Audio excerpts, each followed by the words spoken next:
ये दुर्भाग्य है कि बिहार में जहां एक तरफ शराबबंदी कानून लागू है और डीएमसीएच में जिस तरह से बड़े असर रसूख वाले डॉक्टरों का वीडियो वायरल हुआ है और मुझे लगता है कि 24 घंटा से ज़्यादा होने को है, अब तक प्रशासन ने किसी के नाम से एफआईआर नहीं किया, किसी की गिरफ्तारी नहीं हुई है। ये दुर्भाग्य है और नीतीश कुमार के सुशासन पर और शराबबंदी कानून पर एक तरह से बड़ा ये जो है धचका कहा जा सकता है कि जहां बिहार में पूरी तरीके से शराब बंद है और एक शिक्षण संस्थान, एक मरीजों का बड़ा हब है डीएमसीएच, जहां से बड़े पैमाने पे छात्रों का भविष्य तय होता है, वहां शराब की पार्टी होती है, डॉक्टरों का वीडियो वायरल होता है और बहुत सारे डॉक्टर जिसको स्थानीय लोग चेहरा से जानते हैं, पहचानते हैं, वैसे लोगों पर अब तक कार्रवाई नहीं हुई।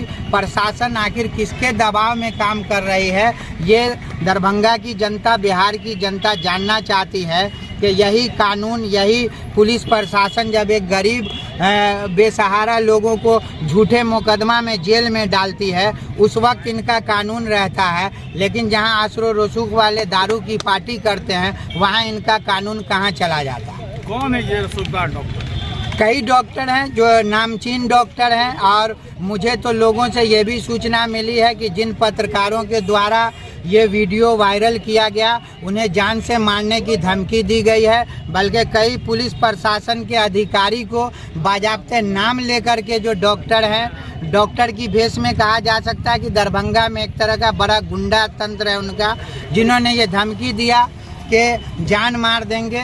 मैं तो सबसे पहले प्रशासन से कहता हूं कि जब देश का चौथा स्तंभ पत्रकार ही सुरक्षित नहीं होगा तो फिर देश की जनता कैसे सुरक्षित होगी। सबसे गंभीर सवाल है कि आखिर इस डॉक्टर को, इस माफिया को इतनी हिम्मत कहां से आती है कि वो पत्रकार को धमकी देते हैं और प्रशासन के सहयोग से धमकी देते हैं। और बल्कि ये कहा गया कि आप बुलाओ किसी एसपी को या जिस भी पदाधिकारी को बुलाओ, क्या कर लेगा मेरा, मैं असर रसूख वाला हूं। तो मैं जानना चाहता हूं और बिहार के मुखिया नीतीश कुमार जी से पूछना चाहता हूं कि क्या आपका जो ये शराबबंदी कानून है, क्या आपके प्रशासन के सहयोग से विफल हो रहा है? क्या आपके प्रशासन के लोग इस तरह का जो शराब की पार्टी चल रही है उसमें उसकी अहम भूमिका है? आखिर इस पर लगाम कौन कसेगा?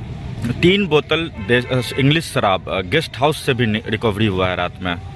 बिल्कुल, मैंने भी वीडियो फुटेज देखा है कि रेड हुआ है जिसमें शराब की बोतलें बरामद हुई है, लेकिन ये सबसे गंभीर सवाल है दरभंगा प्रशासन पे कि अब तक किसी पर नामजद एफआईआर नहीं किया गया, किसी की गिरफ्तारी नहीं हुई। मैं पूछना चाहता हूं दरभंगा प्रशासन से कि आप किसके दबाव में काम कर रहे हो, किस मंत्री के दबाव में काम कर रहे हो? सरकार को आखिर बदनाम करने की मंशा ये आखिर किसके इशारे पे काम कर रहे हैं? सर, पूर्व से आप मांग करेंगे कि जिस भवन से शराब बरामद हुई उसकी सील हो? निश्चित रूप से ये मांग क्या करेंगे, अब तक उसको सील करना चाहिए था और जो उस डीएमसीएच के प्राचार्य हैं या अधीक्षक हैं उस पर अविलंब कार्रवाई होनी चाहिए, गिरफ्तारी होनी चाहिए। आप सिर्फ रिक्शा वाले गरीब मजदूर जो है उनको आप झूठे शराबबंदी कानून में जेल में डालते हो, जेलों में कैदियों की तादाद बढ़ाते हो और ये असर रसूख वाले को जेल में क्यों नहीं डालते हो? ये दोहरा चरित्र, दोहरा कानून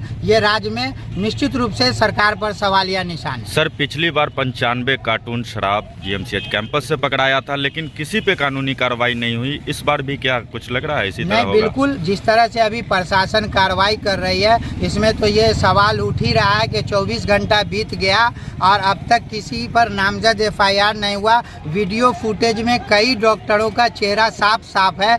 आखिर प्रशासन क्या चाहती है, किसके दबाव में? क्या सरकार के मंत्री के दबाव में या नीतीश कुमार जी के दबाव में? आखिर किसके दबाव में इन डॉक्टरों पे कार्रवाई नहीं हुई, प्राचार्य पे कार्रवाई नहीं हुई? हम जानना चाहते हैं क्या ये शराबबंदी कानून सिर्फ गरीब, दलित, पिछड़ा समुदाय के लोगों के लिए है जो आप उसको जेल में डालते हो और असर रसूख वाले खुलेआम गुंडागर्दी करें, पत्रकार को धमकी दें, IAS IPS को जूते की नोक पे रौंद दें, जज और प्रशासन की मौजूदगी में इनकी पार्टी चलती है। ये खुलेआम धमकी देते हैं कि प्रशासन हमारे जूते के नोक पे होते हैं। आखिर इतना बड़ा कलेजा डॉक्टर, जिसको समाज का एक बड़ा स्तंभ के रूप में देखा जाता है, मानवता का बड़ा चेहरा होता है डॉक्टर, आखिर ये गुंडागर्दी क्यों है और ये दरभंगा DMCH में ही क्यों है?